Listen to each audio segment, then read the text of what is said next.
We have here the Four of Coins energy. Yeah, this is the that energy right here, but this is the card is the Four of Coins energy. So something must end. Okay? Pero parang may ayaw. Yan o. Yoko ibigay ito. No, hindi ako papayag na mag-end ito. Yan, someone here is protecting something na posibleng matagal nang tapos, no? And let us see who is this person right here. Might be a person with the Chariot card energy. Yun, no, paparating na, papalapit dito, no? Meron na tayo nakikita rito, no, na movement.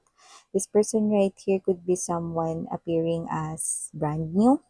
Okay? Like someone here na sa at first, possible na maging stranger to you, but this person right here, nakita ko na magkakaroon siya rito ng puwang, no? Sa life mo. Let us see.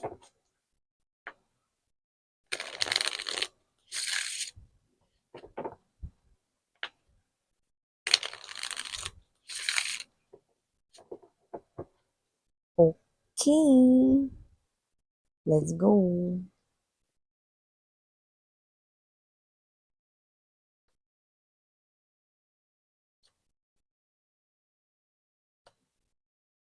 Mm-hmm.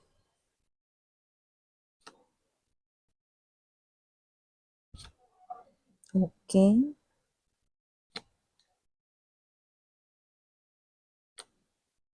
Heart or center of the reading is this Two of Coins energy. Eight of Cups, Six of Swords in reverse, Knight of Wands in reverse, Four of Swords, Nine. Okay.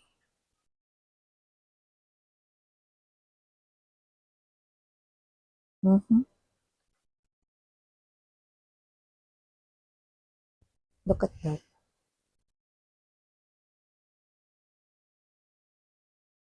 This is very significant right here, the Four of Cups energy. At kailangan mo talaga tong manos, mga babes. Okay? Kaya ngayon yung role ko dito. Ang sabihin sa inyo, no? Para manos ninyo. So yun nga, no, wala tayong gender dito. So babae, lalaki, LGBT, lahat po welcome. Pwede nyo rin pong i-switch yung mga roles, no? Dahil ito ay possible talaga magka-switch-switch. Kasi general reading ito. And at the end of the day, lahat kayo ay may free will na. Pwede nyo pong gamitin anytime, anywhere. Hi sa ating mga new subscribers. My name is Yan. Welcome po dito sa ating mga returning tambayers. Thank you sa inyong walang sawang pagtambay. And of course, kung hindi nyo pa knows mga babes, meron pa po tayong other channel. Ang link niyan ay nilagay ko sa description box ng reading na to. So, kung interesado, i-click lamang yan link na yan, no, para mapunta kayo dun sa ating other channel na ang name ay Dalnim or Goddess of the Moon in Korean. No? So, doon ay nag-upload din po tayo ng collective readings for all signs araw-araw din po. Iyan. At yun nga, no, timeless ang ating mga reading. So, pwedeng ito ay tapos na sa iba. Sa iba naman nangyayari na ngayon in the present moment. At sa iba naman ay mangyayari pa lamang, no? Pero sa nakikita ko rito, you are someone here dealing. Pero yung iba, no, parating pa lang itong tao na to, no? So, nakikita ko may paparating dito, no, na bago or lumalabas bilang new love interest ninyo, no? So, nakikita ko rito, no, na possible na itong tao na to ay nandito na ngayon sa life ninyo, like ngayon, meron na kayong connection. Sa iba naman ay posibleng wala pa siya, ano? Pero you know, just take only what resonates. So, nakikita ko rito that you will be connecting here or kumukonekta ka sa isang, yan, individual kung saan this person right here, hindi naman siya player. Okay? Because the Knight of Wands right here is definitely in reverse position and the other cards, no, ay talagang sinasabi sa akin dito, no, tells me na itong person na to ay hindi siya player type of energy. But there's something here that you need to know about this new love interest coming in sa inyong life. Kasi nakikita ko that this person right here will definitely finds you very comforting. So nakikita ko rin dito na magiging siyang close sa'yo and a little clingy. So, nakikita ko rito na itong individual na 'to 'no, will definitely be in your presence more. So, nakikita ko na parang siyempre, kapagka palaging nasa paligid mong isang tao 'no, or kapag ang isang tao ay palagi kang gustong kasama 'no, ibig sabihin ang unang naiisip ng isang human being ay ano, gusto niya ako, or gusto niya akong kasama, nag-e-enjoy siya na kasama ako, So, may gano'n kayong thinking dito. However, okay, there's a deeper meaning doon, no? Because with the Lover's card energy, Six of Cups, very, very strong right here. At talaga naman, with the Eight of Swords energy, kung sino man ito, hindi nga siya player type of energy. Pero itong person na to, no, ay malungkot. Hindi siya player, linawin natin, ibig sabihin nun hindi siya rito, babaero, hindi siya rito 'no, nakikipag-usap sa kung sino-sinong lalaki, babae, LGBTQs, of course welcome din kayo 'no. Hindi siya rito player, 'yan 'no. Pero malungkot siya, 'yan. So nakikita ko dito na kung sino man 'tong energy na 'to 'no, this person here is definitely stuck pa sa kaniyang ex-lover, 'yan 'no. Very, very strong pa ito 'no. So nakita ko rito na very strong pa rin ang feelings niya for his or her past lover or ex niya rito 'no. And this person here is malungkot siya rito 'no. Kaya siya rito palaging, nasa presence mo because this person right here wants to be or wants to feel comfortable 'no. Parang gusto niyang makaalis dun sa lungkot, sinusubukan niya maghanap dito ng paraan 'no, how to escape sadness from here and how to, malampasan 'no, ano man 'tong parang sitwasyon na nararamdaman niya rito 'no. But it looks like this person here, masyado pa rin siyang attached sa kanyang ex. Actually, nakikita ko rito na oo, magkakaroon ng connection sa inyong dalawa 'no, pero kaya lang merong mabubuong connection. Linawin ko lang 'no, and alam ko mga babes na wala talaga ako sa pinakaposisyon para sabihin ito na pero dahil akong medium niyo dito, sasabihin ko pa din. So, itong tao na 'to 'no is literal na walang pagmamahal sa inyo.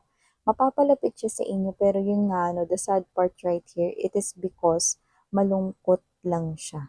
Posibleng magkaroon kayo ng koneksyon 'no, pero malungkot lang siya. Alam mo pinapakita pa nga sa'kin dito that with the Two of Coins energy, very, very strong 'no. Nakikita ko rito na, itong person na 'to, hinihintay niya pa rin yung ex niya na bumalik. Eight of Cups energy. This person here is still waiting for his or her ex to come back. So, nakikita ko na kung sakaling babalik yung ex niya rito, hindi siya magdadalawang isip daw sa pagpili kung sino ang pipiliin niya. Walang iba kundi ang kanyang ex-lover. Naku, miss yan. Ano ba yun? Yun nga eh, no? Pero kung sino man tong energy na to, no, medyo nandiya-diyan siya palagi sa presence mo, 'no. This person here is also touchy, okay, parang siya ito 'no, na parang kapag nandiyan ka 'no, lagi siyang nakaangkla siguro sa braso mo 'no, or this person here 'no, is ang body language niya 'no, is yung, touch 'no, or whatever. So, this person right here is someone na posibleng yeah, this person here is hugging you. This person right here could be holding your hands. This person right here could be, um, naka angkla, no, sa yung arms, no. Pero kahit ganun pa man, this person right here is someone who's still waiting for his or her totoong minamahal to come back, no? And the sad and unfortunate part nito ay hindi ko nakikitang kayo yun. This person is waiting for the past na umalis. Six of Cups energy. This person who appears to be your new love interest, no? Yeah, a new person is still waiting and will be waiting for his or her true love to come back. Okay? Hindi ko sinasabi na yun yung ka-destiny niya. Ang sinasabi ko dito, no, hindi rin kasi sa akin pinapakita kung ito rin bang person na to, no, ang ka-destiny mo. Pero sa sitwasyong ito, pinapakita rito sa atin 'no, na itong person na 'to na lumalabas bilang new love, whether nandiyan na 'to sa buhay mo o wala pa, this person right here makes you feel na parang confused ka. Kasi this person here clings to you, more of a body language, no? And kahit na yung mga sinasabi niya, no, those words are really sweet, comforting, no? And lahat-lahat na, parang iba yung feeling mo. But parang feeling mo, may iba siya rito, no, na tinatago rito sa kanyang feelings and emotions. May mga bagay siya rito nililihim from you, no? So parang alam mo kasi kapag ang isang person 'no, kutob yung tawag ng iba 'no, pero when your intuition kasi tawag dun 'no, when your intuition is telling you na parang parang feeling ko meron meron pa akong dapat malaman patungkol dun. Parang bakit ganun? Bakit parang sinasabihan niya ako ng sweet? Bakit parang kahit na hinahawakan niya yung kamay ko, ayun palagi siyang nandiyan, ba't parang feeling ko, lumilipad yung isip niya, ba't parang feeling ko iba yung kinakausap niya, hindi ako. You know? So, if that person makes you feel that way, then we're talking about the same person here because the same person that we're talking about is the same person who's still waiting and who's still in love with his or her past lover who just left him or her, no? So even though yung iba ang tagal na, no, pero iniintay niya pa rin. Yung iba mga babes, no, mga taon na yung lumipas pero hinihintay niya pa rin bumalik. This person still sad. Yeah, even at this very moment. So this person right here, no, pwede natin sabihin, no, na parang grabe naman siya, nakipag-connect lang siya sa akin dahil malungkot siya. Ang tingin niya sa akin, clown. Well, you might be thinking that way, but this person right here is someone who's desperate in his or her energy. Kasi, the more that this person right here wants his or her back, ex back into his or her life, the more that this person here feels a little din, no, sa kanyang sarili. So, nakita ko rito that this person right here is someone na parang mukhang malabo na, bumalik yung kanyang ex-lover dito. So, meron siya ditong energy na kailangan kong makaalis or makatakas dito sa sadness na feelings na nararamdaman ko. So, this person right here is trying also to love someone else, no? And it looks like ikaw yung lumalabas dito, but he or she really can't move on from his or her ex. Still, ang nakikita pa rin niya rito, no, ay ang taong nagsara rito no, ng pintuan pati bintana sa kanya. Ano, hindi siya makamove on. Pag bumalik nga daw yung ex niya, ang pipiliin niya rito, yung ex niya, hindi kayo. Yan. Para diretso tayo dun na. With this Nine of Swords energy, no, okay, the cards never lie. This person here is smiling at you. This person right here, alam mo yung pag nakangiti siya sa'yo, tumatawa kayong dalawa, pero parang feeling mo, but parang hindi siya totoong happy talaga. No? But parang feeling mo may kulang sa reactions niya, may kulang sa emotions niya, no, may kulang something, 'di ba? But you're seeing him or her laughing, smiling, 'di ba? But you're feeling something na parang bakit parang may mali, yan no? Because ito nga yung mali, ito yung truth. That person still waiting for someone to come back to him or her, even though that person left long time ago. Yan, no? Still, naghihintay pa rin siya rito, no? So, parang kung sino man tong energy na to, no, this person will not hesitate. Naiwanan kayo rito, okay? Kasi, the lovers, umpisa pa lang, 'di ba? Nalalaman na natin dito. Usually kapag maganda yung vibrations, 'di ba? Kung itong first card, 'di ba minsan nagre-react na ako na, grabe guys, 'di ba? Pero wala naman akong reaction kanina, 'di ba? Because the energy gives me that kind of feeling that there's something off about this reading ninyo. So ito pala kasi 'yon, no? So this person right here, okay, ay ganito.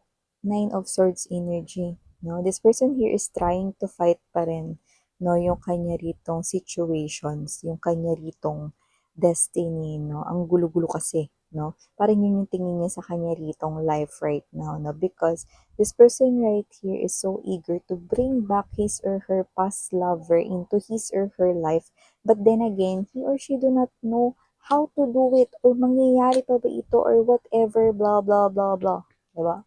So, nakikita ko rito that with this Page of Wands energy, Seven of Coins, and there's this Four of Cups energy, I'm seeing that this person right here really needs to focus sa kanya munang sarili rito. Kailangan niya munang mag-invest rito sa kanyang sarili, no? Yeah, we might be thinking, self-love ba ito, Miss Yano? Dapat. Kasi parang mas binibigyan niya ng halaga yung taong wala na sa life niya, no? Kumpara sa sarili niya. So, nakita ko rito that every opportunity, kahit na ano pang ibigay sa kanya, di ba usually sa classic tarot, ang Ace of Cups ay nandoon sa kamay, no, na lumabas sa clouds, 'di ba? So that is the hand of the universe actually. But look at this, no? Here, walang hand, no? Kasi nakuha niya na yung cup, pero tingnan mo tinapon niya. It is because this person right here is someone na lahat na lang ng ino-offer, lahat na lang na pinapakita ni universe dito, no, is tinatapon niya, binabaliwala niya, no? So here, okay, sad to say, but I think you are the recent person, no, na ang hawak ni universe na cup ay inyo. Pero nakita ko rito that this person here is willing to put it, no, na parang waste or sayangin ito dahil nga this person here is still stuck with his or her ex. So, malungkot lang siya. Oo, hindi siya player. Yan, no?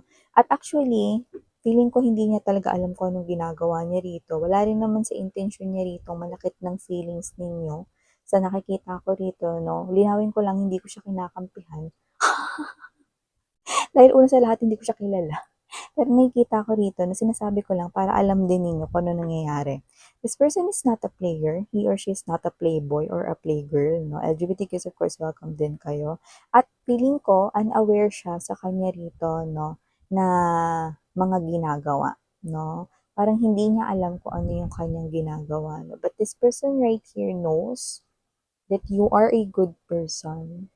Okay? So, parang at the back of his or her mind, okay, parang it's worth it pa rin yung time na in-spend ko kay collective. Because he or she is a good person. Parang ganun yung sinasabi niya rito. However, okay, it looks like in this situation, hindi mo pa mahihigitan yung kanyang ex. Dahil matindi pa rin ang kanyang pagnanais, no? Na magbalik rito yung taong umalis na, yung wala na, no? Na makabalik rito sa buhay niya. Bigay ko sa inyo, mga babes, no, yung desisyon kung anong gagawin niyo rito. But I know na you can handle this really well. But this is something here that you need to prepare yourself because to some of you, this person here hasn't arrived yet in your life. No? Pero yung iba, no, it looks like you're already experiencing this type of situation. So look within, okay, and also observe this person here, okay? Because if this is something here that resonates you guys, then this is what is really going on inside this person's thoughts and feelings. So yeah, again, I'm Yuriana on me. Thank you so much in Sarang Hiya, Love and Light. And